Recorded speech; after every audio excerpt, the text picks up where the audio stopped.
Johor முன்னாள் police தலைவர் Dato M Kumar புக்கிட் அமான் குற்ற புலனாய்வுத்துறையின் தலைமை இயக்குநராக பொறுப்பேற்றுள்ளார்.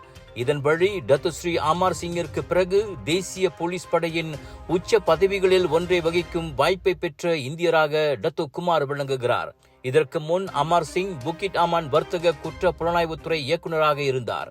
ஜூலை 1 முதல் APKS எனப்படும் மலேசிய எல்லை கட்டுப்பாடு மற்றும் பாதுகாப்புத்துறையின் தலைமை இயக்குநராக பணியிடம் மாறி சென்றுள்ள டத்து ஸ்ரீ முகமது ஷுஹைலி முகமது ஜைனுக்கு பதிலாக குமார் பொறுப்பேற்றுள்ளார்.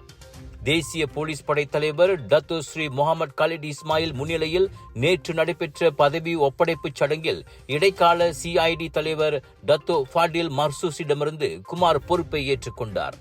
குமாரின் அனுபவத்திற்கும் நற்சேவைக்கும் சரியான நேரத்தில் கிடைத்துள்ள அங்கீகாரம் இதுவென IGP தமதுரையில் பாராட்டினார். புக்கிட் அமானிலும் அவர் திறம்பட பணியாற்றுவார் என IGP நம்பிக்கை தெரிவித்தார். கடந்த ஆண்டு ஜனவரியில் ஜோஹர் போலீஸ் தலைவராக பொறுப்பேற்ற டத்து குமார் இந்த 1.5 ஆண்டுகளில் அம்மாநிலத்தில் குற்றச் செயல் தொழிற்பில் தீவிரம் காட்டி மாநிலத்தில் அமைதியை நிலைநாட்டினார். போலீஸ் படை மட்டுமின்றி எல்லா இன மக்கள் மத்தியிலும் நன்மதிப்புடன் வலம் வரும் டத்தோ குமார் போலீஸ் படையின் அதிமுக்கிய பதவிகளில் ஒன்றில் அமர்ந்து அப்படைக்கு பெருமை சேர்த்துள்ளார். 6ஆம் தேதியிலிருந்து 10ஆம் தேதி ஆகஸ்ட் ஏயான் மால் புக்கிட் ராஜா கிளாங்கில் GM இந்தியன்ஸ் அதிரடியாக வழங்கும் கிளாங் வேலி global Indian shopping expo and viral food festival. இதுவரை இல்லாத டிஸ்கவுண்ட்ஸ், ஹோல்சேல் விலையில் பாலிவுட் காலிவுட் கலெக்ஷன்ஸ். விலையோ மலிவு, செலவோ குறைவு, தரமோ உயர்வு, மனமோ நிறைவு.